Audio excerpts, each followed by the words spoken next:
etc.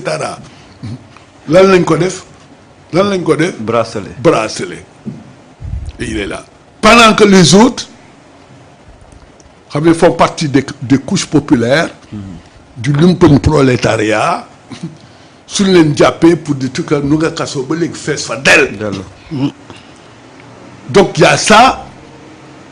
La justice aujourd'hui elle est rendue au nom du peuple le peuple qui fait une révolution nga tànkam fii daa dem pendant 5 ans bala muy tegaat beneen kii et ils te répondent que il y a pas assez de magistrats il y a nulle part où il y a assez de magistrats. mais doyen campé nga ko léegi.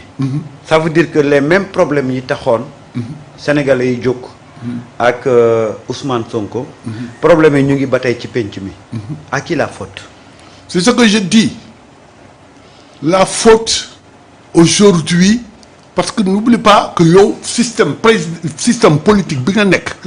c'est un système hyper présidentiel. Le président est un monarque comme buur.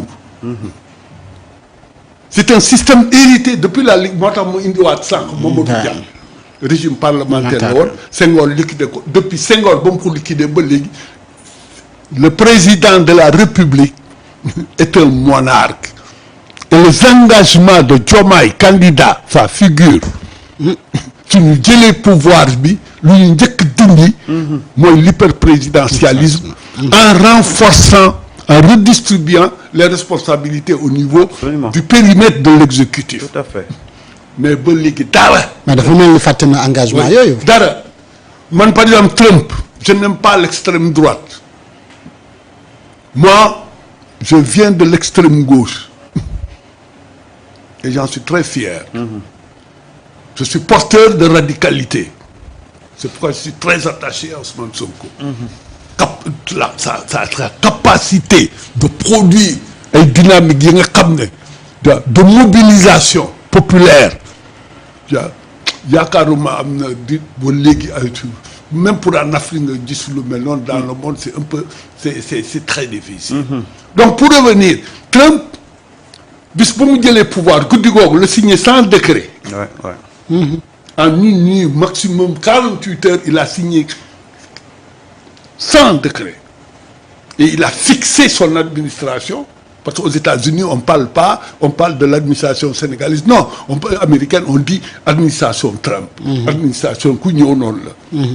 ku ñëw ak sa administration donc dans les moom c'est-à-dire en 48 heures il a fait les marqueurs. Mais fii ban marqueur moo il n'y en a pas hein. Kakatar baa ngi yor. comprendre la justice yow le pays on a eu mal on a tué nos enfants des jeunes qui manifestaient pour la démocratie ils manifestaient pour la démocratie ils sont tombés sous les balles c'était pas des émeutes de la faim.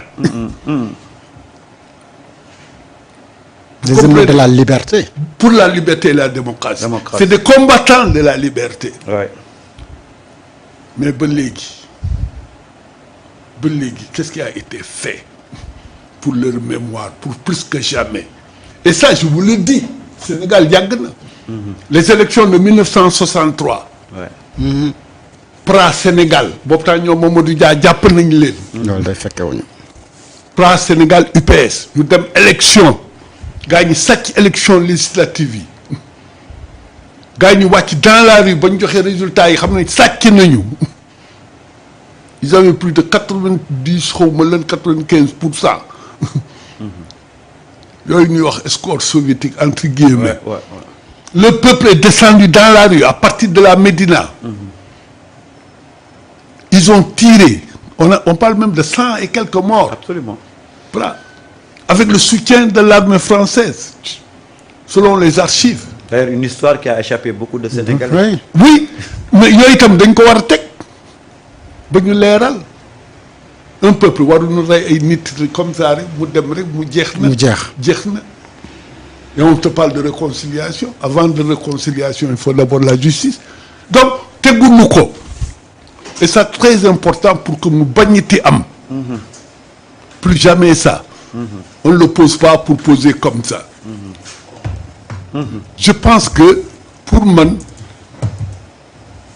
il y a une lenteur et les engagements, parce que aussi le système c'est pas seulement comme on dit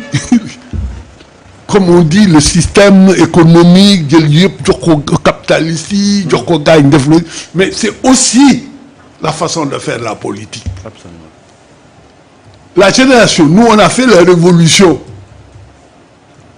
tu vois, en partant des événements de février mars 2021 jusqu'à la victoire le 24 mars 2024. On l'a pas fait pour des bonbons. On l'a fait pour transformer le Sénégal, rompre avec le système néocolonial et la façon de faire la politique. La façon de faire la politique, moi, de campagne, nga di lii su ngeen ma joxe pouvoir bi lii laay def. Avec des engagements clairs. Dès que nga jël pouvoir bi, nga ñëw commencer di changer, di am double langage. Cette façon traditionnelle de faire la politique. C'est-à-dire mettre nit ñi ñu voter la. Une fois que tu es là, la réalité du pouvoir, il faut ñu def nank yooyu, nous on n'en veut plus. Mais doyen, sànq ba tey maa ngi lay laaj. Si on devait situer les responsabilités. Oui, je dis, c'est pourquoi me ramener le tiki. Donc le président de la République, c'est l'acteur numéro 1. C'est lui qui a la responsabilité avec le système actuel. C'est lui qui a la responsabilité numéro 1. Moi, je m'attendais que les 2 premiers mois, on allait faire une constituante. De réforme constitutionnelle, mais changer de constitution. Mais on te dit, on convoque les assises. Sur assises de la justice. De la justice. Les conclusions, il y a une conclusion, par exemple, bon, nous avons un programme du candidat Diomaye. En fait, du projet. Parce que moi, j'aime pas parler du candidat Diomaye, du projet. Ouais. Parce que moi, c'est ça la rupture. Absolument. Ousmane Sonko n'est pas un premier ministre ordinaire commis. C'est lui qui aurait dû être président de la République. Macky Sall a empêché, Macky Sall et toutes les forces obscurantistes, ils ont empêché sa candidature. Et lui, il a désigné. Et nous sommes allés voter. Moi, je ne sais pas à l'âge, j'appartiens à la bonne génération. Comprenez? J'étais là, dans mon quartier, de parrainer le candidat. J'allais dans les marchés. Parce que moi, je vais dans les marchés pour parrainer sa candidature. On s'est battu. On a mis nos forces parce qu'eux, ils étaient en prison. Le parti était liquidé. Tout à fait. Donc c'était l'auto-organisation, l'auto-engagement. C'est ça qui fait la force du mouvement. À ces responsables, chef ou pas, on est là. Donc pour moi... C'est-à-dire même les autres pays. Sauf maintenant, il y a la nouvelle génération Z qu'on a vue à Madagascar, au Maroc. Au Maroc, etc., etc. Une génération qui est là, qui s'auto-organise devant la démission des partis traditionnels d'opposition. Mais ils ont pris. Nous, c'est la même chose. Le mouvement Gatse, à un moment donné, c'est autonomisé. Parce qu'ils ont pris en otage le guide de certains lieux là. Donc pour revenir, moi je vous dis, c'est la responsabilité première du président de la République. Parce qu'on est dans un système, donc c'est lui qui doit engager ça. Voilà. Mais bon, pour le moment, je pense que moi, de toutes les façons, pour le moment, les choses bougent lentement.